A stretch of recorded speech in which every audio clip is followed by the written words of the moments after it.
like to get rolling. I want to thank everybody for joining. The purpose of this meeting is to brief the committee. There were a number of audits, studies, analysis done on the film tax credit over the interim, and many of those are still fairly new.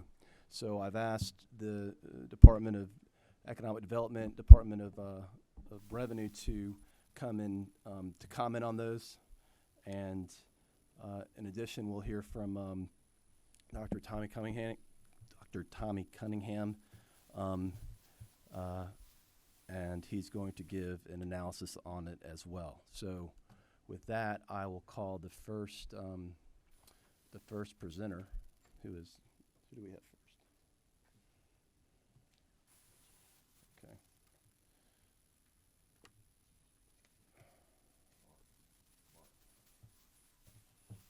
Andrew, are you here? Yes. Okay, we can start with you. Where would you like me to sit? Right there is perfect.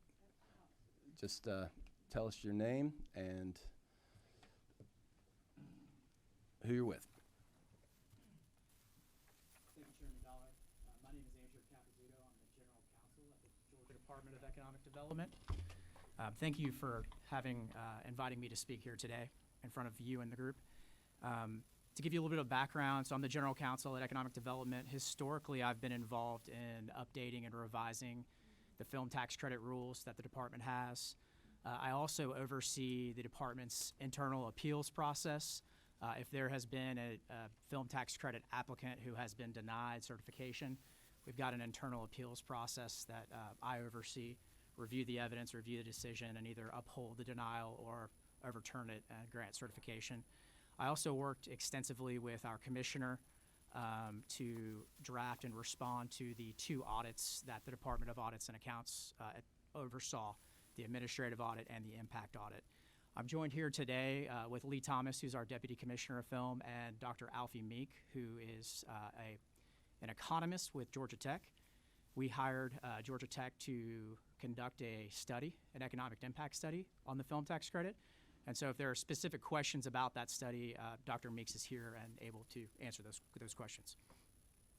As I mentioned, there were two audits that DOAA conducted. The first was an administrative audit that oversaw GDEC and the Department of Revenue's administration of the film tax credit. And so I don't know how familiar the working group is with GDEC's role versus DOR's role. I'm happy to go into that if that's needed. But at a high level, GDEC handles certification on the front end, so we review applications. We either approve or deny based upon what an applicant says he or she is going to do with respect to a project. And then the Department of Revenue handles the back end, all of the filing of the credits themselves. And so with respect to the administrative audit, there were a total of 13 findings. 6 of those 13 findings were directed at GDEC. We agreed with some of those findings. We disagreed with other findings. So for example, one of the audits, or one of the findings that was directed at GDEC that we disagreed with was there was some disagreement as to whether GDEC certified productions that may have fallen outside of undefined statutory terms that existed within the statute. So the statute talks about certain things that are not eligible for the credit. So this is, for example, athletic events, news coverage, live events, things of that nature. And where some of those terms were not defined, GDEC provided further guidance through the rules-making process. So GDEC, through the APA, promulgated rules to further clarify and add some definitions surrounding those undefined statutory terms. When we went through that process, we sought feedback from the industry, from multiple governors' offices, and from the legislature, as we're required to do through the APA. So when we promulgate rules, we have to give a copy of those rules to Legislative Counsel, and then Legislative Counsel distributes those rules to the appropriate House members and Senate members, and there's an opportunity for them to object to the substance of those rules. The DOAA basically said that GDEC certified things that the legislature may not have intended to be certified. We obviously took issue with that. We believe we had a unified approach with the governor's office, with the legislature, on how to apply the the film tax credit. On the flip side, with respect to the administrative audit, there were certain findings that we did agree with. For example, one of the overarching conclusions of the administrative audit was that the administration of the credit itself can be strengthened, and we certainly agree with that. We believe that there are things that can be done to tighten up both GDEC's administration of the credit and Revenue's administration of the credit. Moving to the impact audit, the same held true. We agreed with some findings that were within that audit, and we disagreed with others. Unlike the administrative audit, however, the impact audit only had a total of 6 findings, and there was only one finding that was directed to economic development. The remaining of the audit, the findings were either directed to the General Assembly or were just general recommendations that DOAA wanted the legislature to consider and evaluate. Of the single finding that was addressed to GDEC, the finding pertained to kind of how GDEC presented information regarding the impact of the credit itself. So, for example, GDEC had historically been using an economic multiplier of 3.57. That number had been in use for as far back as we can determine, over 30 years. We were unable to kind of find the source of where that number came from. Our best guess is that it stemmed from something called the federal turnover rate. But DOAA concluded through their experts that that number was much too high, and so that they asked GDEC to use a more reasonable number, which we agreed we were going to do. We're going to start using the multiplier that Dr. Meeks reached in his audit. The second part of that finding that was directed to GDEC was there was some disagreement with audits as to how job numbers were presented as being the result of the film tax credit. And DOAA was asking us to use what they say needed to be a more realistic job number. And I just want to put on the record that GDEC has always used numbers, and we've always attributed those numbers that we've used to the MPAA. We've said that those jobs are direct, indirect, and induced, and we've never tried to make the statement that all of those jobs are the direct result of the credit itself. Rather, it's designed to give an overarching picture of the industry as a whole within the state of Georgia. And then the final part of that finding was pertaining to how we report Georgia jobs. We've since changed our internal forms on how we collect information from productions, and we believe that our current forms provide a better picture of distinguishing jobs held by Georgia residents from those who are held by non-residents. With the impact audit, the thing that we disagreed most with was the overall net impact that DOAA reached. So the Department of Audits and Accounts, through its external experts, reached some cumulative numbers on total output and total job creation within the state of Georgia, which we think that that's a good thing to look at. We were happy to see the output number and the total job numbers. But then what DOAA did is they backed out what they believed the cost of the credit could have been put and applied towards other hypothetical expenditures.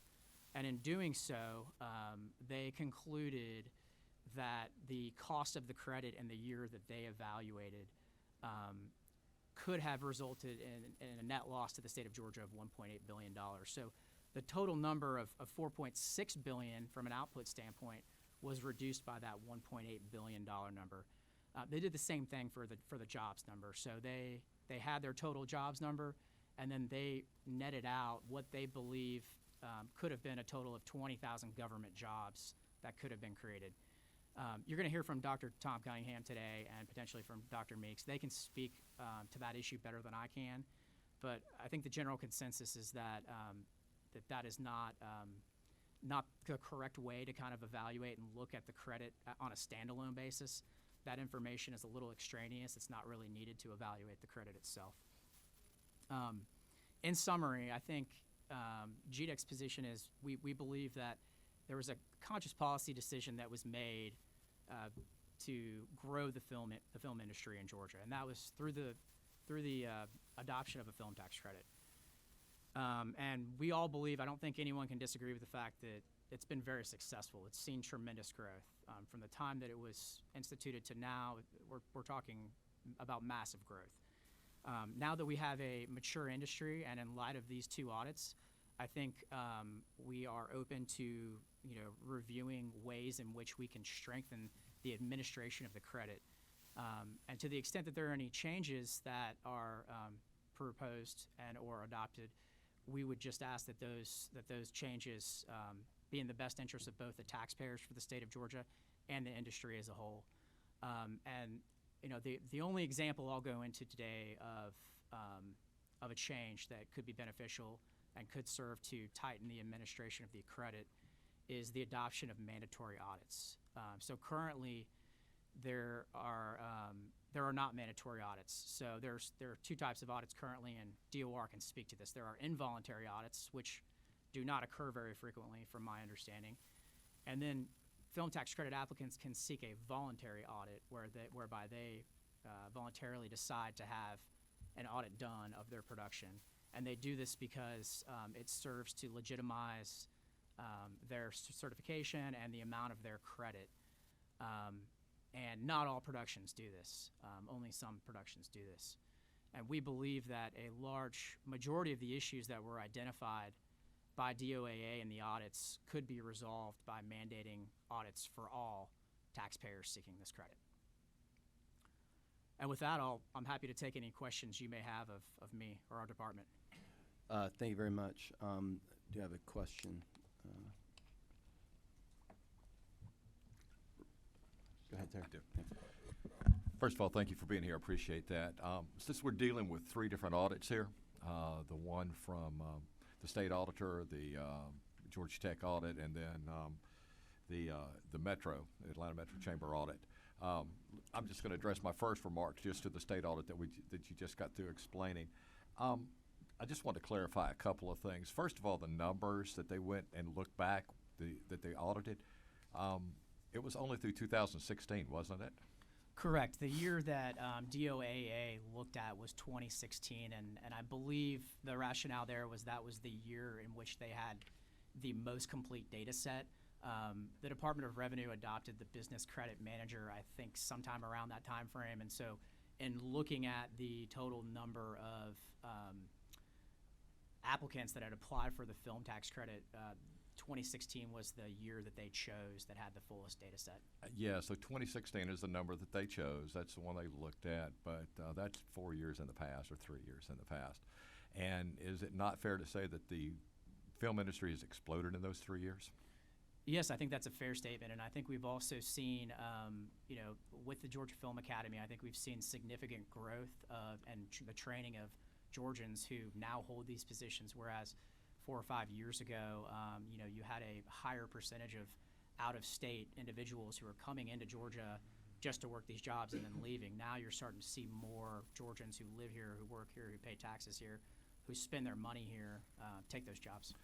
And, okay, as a follow-up on that, you were also talking about the factoring numbers that were used and how it originally came to be or whatever. Is it not true that GDEC has always been fairly openly transparent about the fact that these are the numbers based on such and such, and you've told everybody how those numbers were obtained, and at times have said, it could possibly be a little bit high, but this is the factor we used. You've always been totally transparent about that. Yes, we have. And, the 3.57 number, again, we were unable to find what the source was, but the reason we continued to use it until we had a new number from an economist was we felt that you could evaluate year-over-year growth by using that number. So it's apples to apples rather than apples to oranges. If you were to adopt a new multiplier, you kind of couldn't look back historically and see how the growth had changed year over year. And then probably the third and the last thing, and I'm not knocking in the state auditor. I mean, they're doing their jobs, what they wanted to do. But, I understand the first audit, but was there any call for an impact audit? I don't believe that I'd be the best position to speak to that. Obviously, the Department of Audits and Accounts felt the need to do an impact study, and that's the road they chose to go down. And so, economic development, we responded with kind of what our thoughts were in response to their findings in that second audit, and our positions are stated therein. Yeah, and you may not be no offense, but you may not be the best person to answer this also, but from an auditing standpoint, I know there were a number of recommendations that they proposed to you guys. Is that pretty much standard for even for an impact audit to recommend that, and to be very specific as to better ways to spend the money? Yeah, I don't think I'm the best person to answer that. Well, it's I not have, really my role. I have a daughter who's a CPA that it immediately raised a flag for her, and it's raised a flag with other people, so I'll just leave the point at that. I was a little bit concerned about that. But thank you very much for being here. Thank you. Okay, Representative Bonner. Thank you. Just as a follow-up to Representative Rogers, you had mentioned during your testimony that the audits did reveal some things that the department could do better. So what are those things that the department is implementing and I think we could all agree that the more transparency, the better as the industry matures. So what are some of the things that the department is doing now or has plans to adopt that will provide that? Sure. Well, I'll start first with the administrative audit, and then I'll move to the impact audit.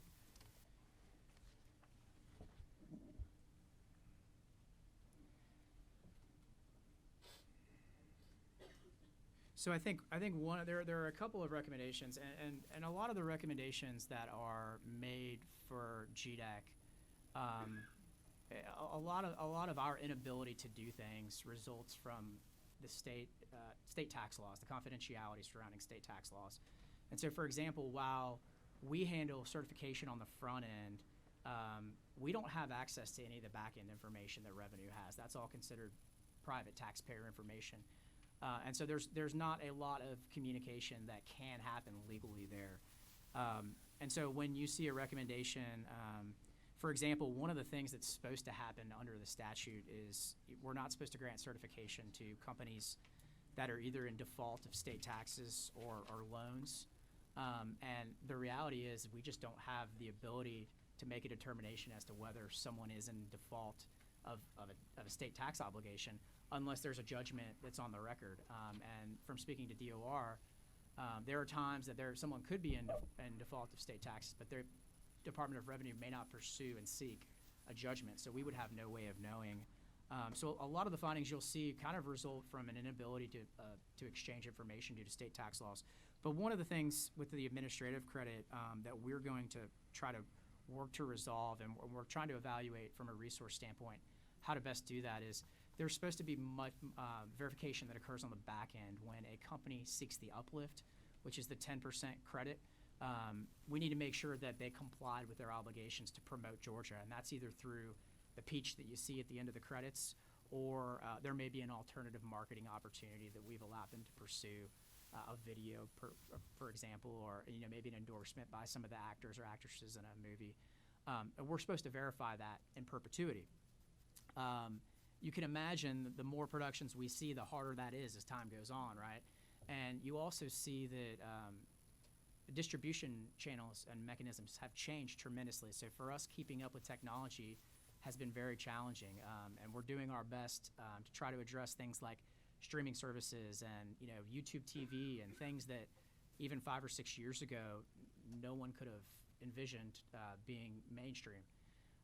So we're currently evaluating from a resource standpoint how to best go about verifying that the distribution's occurring on the back end. And actually, since the audit had came out, one of our employees has gone back in her files and done an individual review of every project for like the last 4 years to verify that the distribution has in fact occurred. And where it hasn't, she's asked for the company to provide it. And so that's just one example of something that we're doing to try to adhere to the recommendations that DOAA has made.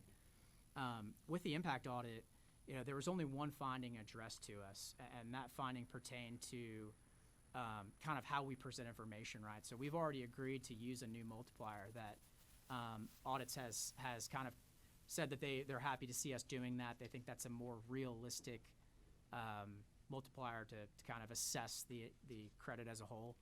We've also, one of the things that they looked at since they were looking at in 2016, we've already made changes to some of our reporting forms. We made those changes in 2018 to better capture information pertaining to how many jobs a particular company creates for a movie, and of those jobs, how many are going to Georgians versus how many are going to out of state. And then finally,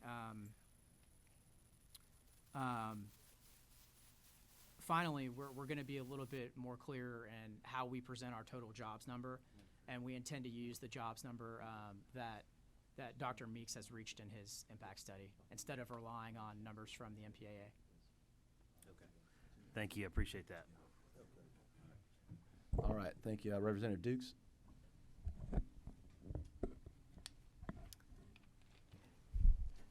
Thank you, Andrew. One of my concerns is this: I'm looking at the economic impact and where actually you're saying you created 29,000 new jobs, which is great, and I really appreciate that. But I represent Albany, Dougherty County, Miller County, Seminole County, and Baker County. And while we're spending $600-700 million a year for tax credits for movies, we get no benefit from that. So that's $700 million that is going to the film industry. By the way, you've done a great job. Was here when we started and did everything we could to promote it. But I don't see any end value for the people that I represent in expending $700 million when I have so many other challenges. I got schools, I have health care. And every dollar I spend here, I don't have a dollar to spend there. So I don't know whether or not you're the person to be able to address that, but it does give me grave concern. Thank you for the question, Representative Dukes. I would, and I understand your concern, and I would say that the department has done things to try to promote projects outside of Metro Atlanta. And one of those things that we've tried to do is create camera-ready communities. And so for every county within the state of Georgia, we have a specific point of contact who can interface with projects or movies or television shows, whatever it may be, to help recruit them and to help if a project just decide to come to your county, to help with things like permitting and location scouting and things of that nature, hiring of local Georgia businesses to provide security and catering and all of those good things. So that's one of the things that the department has done to try to get movie studios out and productions outside of Metro Atlanta. And I think we are starting to see, the exploration of, we've certainly had conversations with investors and individuals who are interested in setting up studios in South Georgia. So I think because you've seen the industry mature so much as a result of the credit, I think they're starting to grow and get down into South Georgia. And you're definitely starting to see Savannah, which I know is not your community, but you're starting to see a lot happening in Savannah. And so I think our hope is that that's going to continue across the rest of Georgia, South Georgia. What the industry has said is this: that is, when they come to so many miles outside of Atlanta, it is an additional cost to them for their employees, because what they have to do is pay them a per diem. It appears as if such that we can be able to have an equal playing field, that there should be some kind of additional incentive within these credits that justifies that, because you had to move so far from the traditional places where that they work. I mean, I can understand just from an economic standpoint why you would not come to Miller County, but it still has the same economic impact on Miller County and our ability to benefit from a $1 billion tax credit industry. Yes, Representative Dukes, and I certainly understand your point. Obviously, I'm not here to make policy. I think that's the legislature's job. So if that's something that you guys are considering, then obviously whatever is ultimately passed, we will administer however we're told to administer it. Well, I kind of threw that in for them. I just want you to say yes. Thank you. There are a few more questions, but we only have the room for another 32 minutes. So in respect to time, I want to move it along. And if we have time at the end, Andrew, I'd like to bring you back for the other questions. One quick question we did have is, what is the new multiplier? If the old one was 3, .57. What is the new multiplier? So there's two. Uh-huh. The one that Dr. Meeks reached, I believe, is 2.03. Alfie, is that right? 2.03. And then I think, if I recall correctly, the number reached by DOAA by audits was 1.84. Okay. Thank you very much. You're welcome. Mr. Cook and anybody else here from DOR? Thank you, Chairman.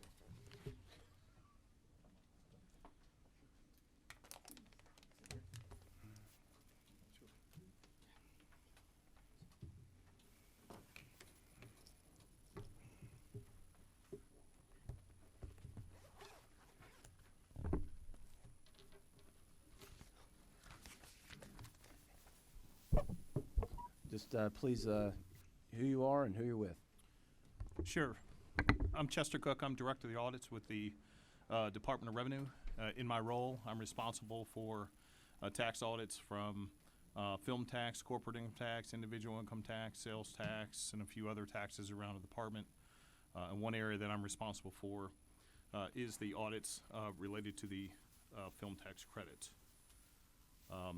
In terms of, if you'd like me to give you a little overview of the audit, maybe some of the stuff that we've done as it related to the audit regarding administration, that's sort of two parts of the audit. One part dealt with the audit function of the Department of Revenue, and then the other sort of relates to what I call the administrative side, people filing certificates for projects, filing returns, monetizing the credit, and things like that. Just as an overview on sort of our administrative side of the shop, many of those items are items for which the department had already been working on as we move towards an electronic filing environment. As was mentioned earlier, the Department of Audits looked at 2016. The department implemented what we call the Business Credit Manager in 2015. So it was really a more sophisticated module as part of our integrated tax system where we can track individual tax credits, not just the film tax credit, but other credits and items across returns and across taxpayers that allows us not just to track and determine who's eligible for certain items, but track things to returns being processed. So as an example, when someone creates a film tax credit and they come to us and we create the film tax credit on the production company, we create unique certificates within the system. So whether there is, say, one person using the film tax credit that may purchase it, or a second, or two, or three, or four, we can track that on a certificate basis going back to that person's individual return. And that allows a taxpayer, when they come to us to file a return, our system can match up the credit that was authorized to the person that it sold it to, so we don't have to manually review, and we can allow returns to go through the systems.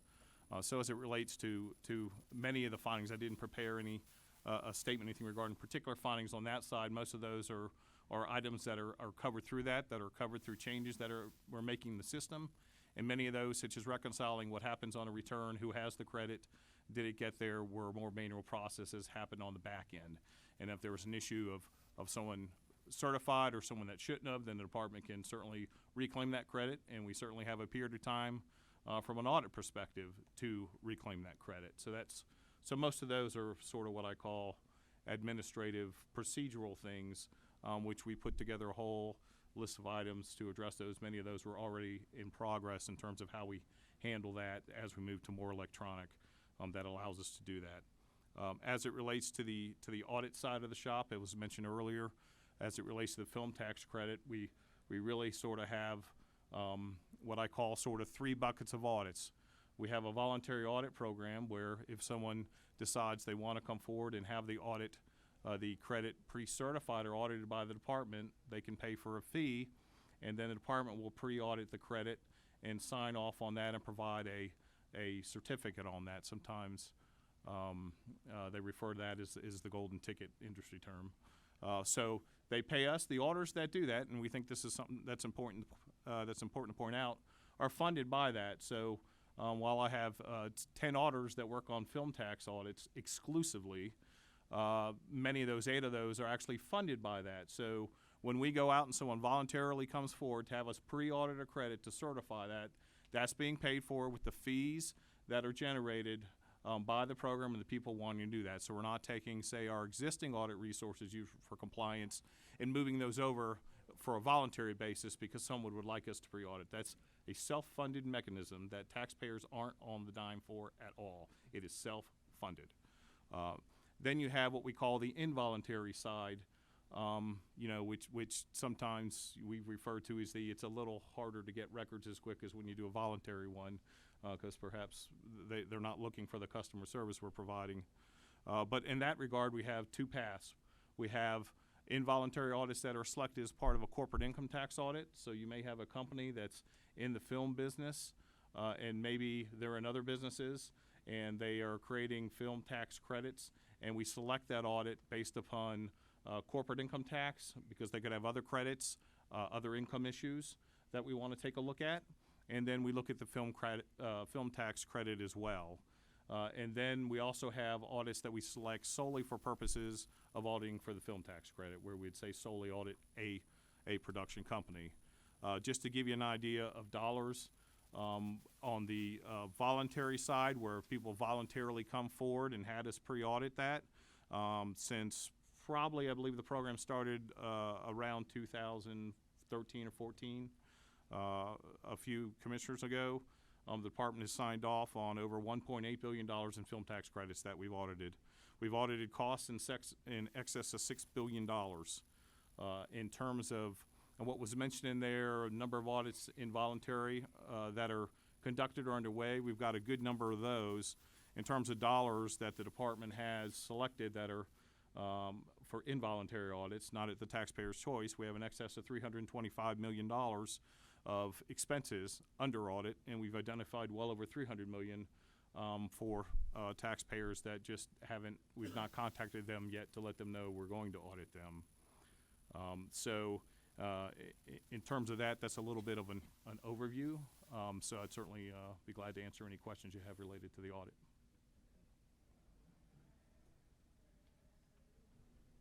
Representative Barr? Thank you, sir. Thank you for your presentation. My question goes to the voluntary golden ticket audits. Can you tell me how we charge for those? Sure. We have a set amount. We put that on our website, and there's an application process. It's based upon the the amount of direct expense that's related to it in Georgia, and then we sort of have a staggered scale that goes up to, say, $25,000 for our largest productions over a certain dollar amount. So the fees are based on that. Thank you. Representative Bonner? Thank you. Again, kind of going towards this issue of transparency and making sure that the film industry in Georgia is the best it can be and is the gold standard for the country. How many of those do you have a sense of, out of the number of productions on an annual basis, how many of those are actually submitting for the voluntary audit versus us having to ask them if they want to be audited? Sure. I don't have that number, but if I reference back to what was in the report, I believe they said around 12% of the productions were audited. But in terms of dollar-wise, for 2016, according to the report, we covered over, I believe, 52% of the credits, which from a tax perspective is tremendous. That amount in coverage is just not what we're doing on other tax types at all. So that's pretty significant. And those productions that are being voluntarily audited, does that are all those exclusively kind of the larger big budget productions, or does that run the gamut into the smaller productions as well? It runs the gamut. I think that as the report noted, they took a look to say on average maybe they were a little larger than typical, but it certainly runs the gamut. Any that we see that are slightly over 500,000 or so have come to us. As well as some that are very large. Right. Thank you. Representative Wright? Thank you, Mr. Chair. Hey, appreciate your information. Just have a question. At what point in the process are these pre-audits requested? Meaning, like, is it like in a real estate deal, a land speculator may pay somebody to put some drawings together, and then if they don't build it, it's the cost of doing business? Or is it later on after they've made their decision to come to Georgia that they request those audits? Sure. Typically, what's going to happen is when they come to us, they will have already decided they're going to film in Georgia, and then they will have already received approval and a certificate from the Department of Economic Development. That's sort of where it all starts. And then once they get a certificate there, in fact, we get a list every month of every project that's going to be filmed in Georgia, whether it comes to us or not. Some productions will come to us shortly after they pull the certificate to sort of go ahead and get in line, as they say. And then others, as they're farther along in the production, they'll decide to come to us. Sometimes it may be a decision upon what they're going to do with the credit, who they're going to sell it to. Sometimes the production may end up having a comfort letter done initially. If they've got to do something else with financing, then they come to us. So it varies a little bit. Can I get a clarification? Did you say we're at 52% of the revenues are being audited right now? Did I I believe the that? Department of Audit report said that of the 12%, it covered 52% of the credits in that year. Is Okay. what it was in terms of dollar-wise for 2016. Yes. So we're only missing 48%. Paying attention to it. Okay. Right. Thank you. Is that you, Carl? Yes. Representative Gilliard? Thank you, Mr. Chairman. First of all, let me thank you for the job that you're doing. We definitely have benefits in Savannah, Georgia, #2 in feature film. But here's the conjunction. You know, you're talking about auditing. What about casting companies? Just before I left, the Council of Dads talked to me about some needs of getting some casting for Phil. It seems that the casting companies are coming in, making tremendous amounts of money. The locals are not having the opportunity to make viable money. They leave. They make a lot of money. They tax credits and all the above, but our local persons don't have the opportunities to benefit. That's my first question to you. Secondly, do you have what you need as a Department of Revenue in reference to the number of people you need to properly audit? Do you need a boost in reference to the number of employees in your department to handle this growing industry? Okay. As to the first question, in terms of our role, we look for qualified or not qualified. In terms of whether they're locals or not, one thing we certainly do look at, and within our tax system is we can actually see whether we sort of really got the monies, even if non-residents are coming in and it's a qualified expense. We're checking to make sure that they did the mandatory withholding on that. If they didn't do the mandatory withholding, the 6% on that, we're not going to give them credit for those expenses. So that's sort of our part. In terms of in or out, I would leave that as more of a policy discussion. I would leave that to the legislature. As it relates to the program now, we're up to around 10 folks. Our voluntary load tends to grow. We actually believe that based upon the fees that we have, we can sustain that ourselves. The biggest challenge, which I think is a challenge for everyone across multiple industries, is with a 3% unemployment rate, finding auditors that can do the work. We're in continual search for auditors that can do this work along with other folks. So the only thing I would say broadly is I know there's some recommendations in the report in terms of should you mandate audits or not. That's really a policy decision that would be appropriate for the legislature to make. But I will say if you decide to go that route, we need to work closely with the department and our industry partners to look at the ramp-up period, to ramp up something large where that would be a tremendous increase in number of audits, whether that would be with the Department of Audit conducting those or with a hybrid and what's called agreed-upon procedures, AUPs. I'm sure you'll hear a little bit about that tomorrow. Then we need to have some candid discussions about the appropriate period to ramp that out. As it relates to the department and what we're doing, as it relates to audits, one thing that was already underway and that we're working on now as part of Commissioner Curry's advisory committee film, and we were looking at previous, is piloting an agreed-upon procedures where we're going to create some procedures similar to what some other states are doing and pilot that to let some third-party CPA firms, Georgia firms, do some of these audits, and then we would have the oversight. And that's something we're working on now. We would anticipate some time to push that out, but we put together a package to start those discussions with with our industry partners. And that, of course, the department currently can do that. If there were a mandate, in other words, the department mandating that everyone would have an audit, that's something the department could not do currently. That's would be a statutory change. Okay.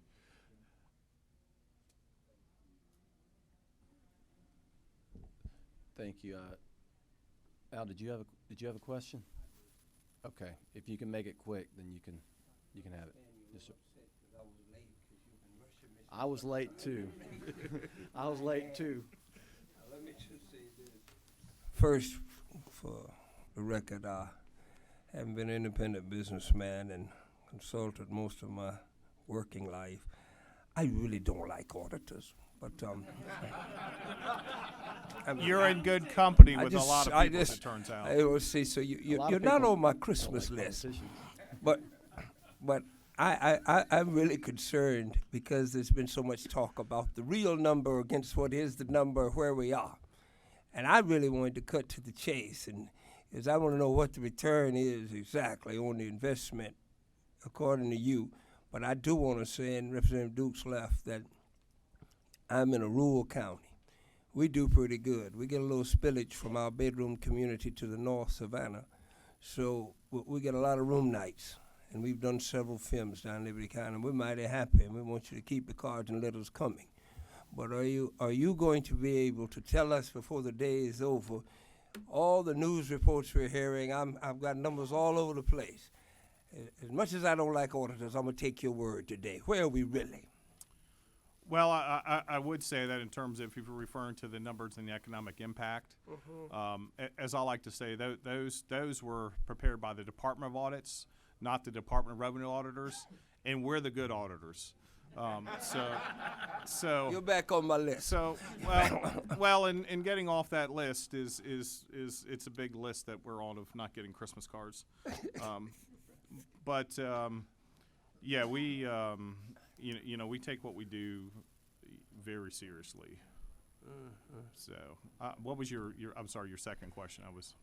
That was it, but somehow I see why you're an auditor. I didn't understand anything you just finished saying. We have another witness and several tomorrow that may be able to clue in what you're looking for there, Representative. Yes, sir. Yeah. We have a lot of meetings this time of year. Okay, and then final question. No, it's not a question. It's just a comment. I just want to clarify something. I live in a rural county, and we're filming in my county all the time. Matter of fact, a couple of weeks ago, I was there with a group of kids from SCAD who came up to me and told me how much they appreciated the fact that Georgia was doing what they were doing because now they get to stay in the state of Georgia and work. But just out of curiosity, to be fair, I'm looking at a news story from WALB News, Channel 10, from December 9th, 2019. It says a multi-billion-dollar industry will have a bright future in southwest Georgia. Albany, Tifton, Thomasville, Valdosta, and Fitzgerald are some of the cities where productions were filmed in 2019. Goes on to say, quotes the Dougherty County liaison, Rochelle Beasley, who says, when somebody says desert, they're throwing out Albany, Georgia immediately. Obviously, the sand dunes were the only place that someone could film desert-like film in Georgia. We estimate the number of local people employed by the film industry has been about 50 in 2019. We anticipate that number to grow. The casting crews have been staying in our hotels and renting houses. They've all been shopping in our shops. So I think what we're seeing is much more of a widespread sort of thing. I've always had questions about the rural versus urban aspect. But I can tell you that from my standpoint in rural Georgia, we're seeing it, and obviously from Representative Gilliard and Representative Williams, and obviously in Albany too. So, there's plenty to go around. Let me just say that. Thank you. Thank you for your presentation. If you would mind, if I'm going to distribute your contact information in case there were some unanswered questions that they could reach out to you. Certainly. Thank you. Thank you, Steve. The last presenter today is Dr. Thomas Cunningham, and Marshall Guest with Metro Chamber is going to sit in as well. And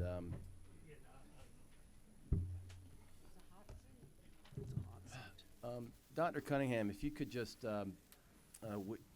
I've seen your resume, but if you could just give us a little bit of a background about yourself. I got my PhD from Columbia, spent 30 years at the Federal Reserve doing applied policy analysis, retired, got drafted by the Metro Atlanta Chamber to do good for the state, and here I am. How's that? Perfect. Last week, we sat down and you gave me an analysis of the one that we spoke about and specifically was the report done by Department of Audits, and I just found it fascinating. So I thank wanted you to come and explain it to the committee. Okay, just to be clear, I didn't do an audit of the industry. I am providing a critique of the GDAA work, and I've read Dr. Meek's work, but not particularly carefully. They're competing analyses. One thing I would like to say to your point about analysis of this stuff, it's very easy to come up with a false sense of precision when we do these sort of economic multipliers. That the GDAA audit comes up with 1.84 as a multiplier. That actually isn't their number. That comes from an industry standard model called IMPLAN, which I think is fine and dandy. Dr. Meeks comes up with his own estimate applied on his examination of what actually happens in Georgia, comes up with something a little bit over 2. In any kind of serious statistical analysis, it's very hard to say that there's a material difference between those two numbers, that otherwise you really are left with a false sense of precision that just doesn't exist. It's not 3.57. That's, but yeah, 2 is pretty reasonable, maybe. Anyway, we welcome the audit report in many ways. The inflated multiplier has been around for a long time, and I don't think that does anybody any good when the actual numbers are themselves pretty impressive. Taking the Department of Audit's numbers, what we have is a $667 million tax expenditure that ultimately generates $4.6 billion in income for the state and 29,000 jobs. Those are the Department of Audit's numbers, and it's nice to have them firm. Unfortunately, the Department of Audit then kind of gets off track with what they're trying to create, or what they try to call a net number. And I think the problem is that the net number looks at the perfectly legitimate idea of opportunity costs associated with any spending project and tries to apply that in an inappropriate way. That there are other ways that this money could be spent. The legislature decided to spend it in this way, but there's an infinite number of alternatives. They chose one, and the one they chose does not yield as high a level of income, and it does not provide as high a level of jobs, but they could have chosen others too that would yield nothing, or lots. There's not any real particular reason why they had to choose the alternative that they did. The marginal difference between those two is not the net gain associated with the film industry. The net gain associated with the film industry is the $4.6 billion. If you'd gone with another alternative, you would have gotten less. That doesn't mean that the difference between the two is the net gain. That's just confusing the opportunity concept of opportunity cost with the marginal gain associated with the project.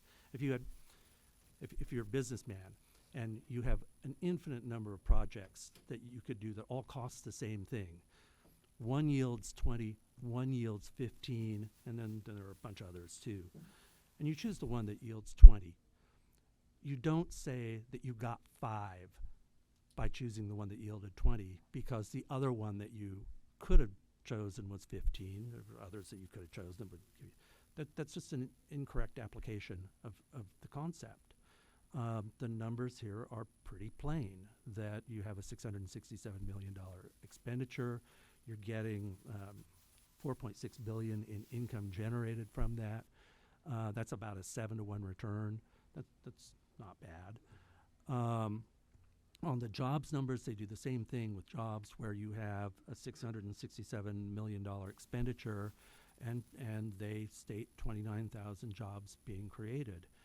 Simple long division suggests that that's $23,000 per job, not the $67,000 that is stated in the audit report. I think that's just an unfortunate misapplication of the concept of opportunity costs, and I think that's worthy of promoting. Again, you look at the numbers, and the numbers that they say is the gross numbers, which is where I think, in my opinion, they should have stopped.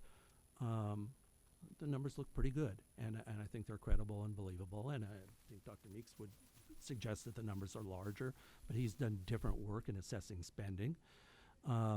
But again, I think the fundamentals of now having solid numbers that we can agree on, that coincide, if we take the MPAA's numbers and apply reasonable multipliers to that, we can now make informed judgments going forward, and it looks like the returns are fairly decent.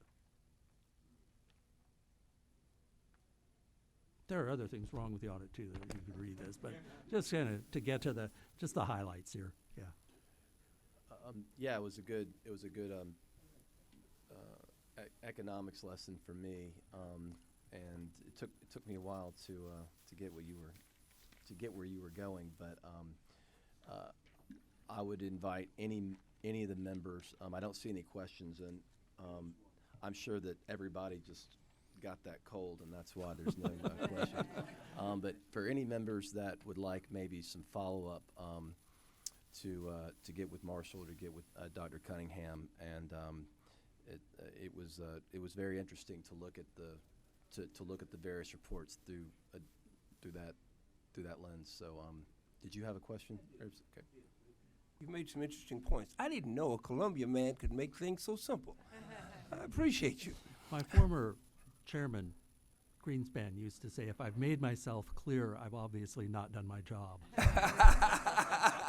Well, you didn't learn that lesson because you made yourself quite clear.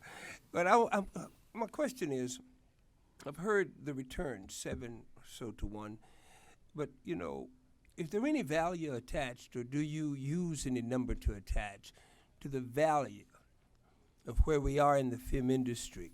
Coke says their name is worth X number of dollars. What's it worth to a state like us to be the peach to be seen all over the world? I don't know. Okay. That is, again, one of those things that I find very difficult to quantify. Okay. Potentially the numbers are enormous. I was the point person for the Fed on the Olympics, and the value that we got out of the Olympics was not associated with the economic return on the games as they occurred. It is in the long-term reputation associated with the state. So how do you quantify that? I don't know. That's a very different approach than kind of counting up the checks that clear and yeah. So. All right.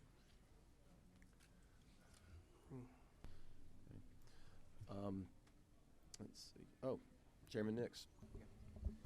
Thank you. Let me see if I can make it even more simple. When people come back and they tell me, well, the state's giving away $667 million. That $667 million comes from $4.6 billion. Had we not had the $667 million, we would have not had the $4.6 billion from which it came. That's right. And let me point out one other kind of cool thing about this. There's no risk that I am new to the world of economic development incentives and all that just in the last few years. But here you get the spending up front, and then you give the tax credits after the fact. So it's not like a typical economic development incentive where you're giving money up front and then you hope you get the jobs and all that later on. This is a sure thing. Yeah. There isn't any risk associated with this, because if the spending doesn't occur, the beneficiaries don't get the tax benefits. Thank So it's sort of, you give me 4.6 billion right now, and sometime in the future, I'll give you 667 million in return. Okay. Yeah. You know. Mr. Chairman, I think that's what a lot of people are missing there. They look at just the tax credit and they don't realize that it's a push-pull thing.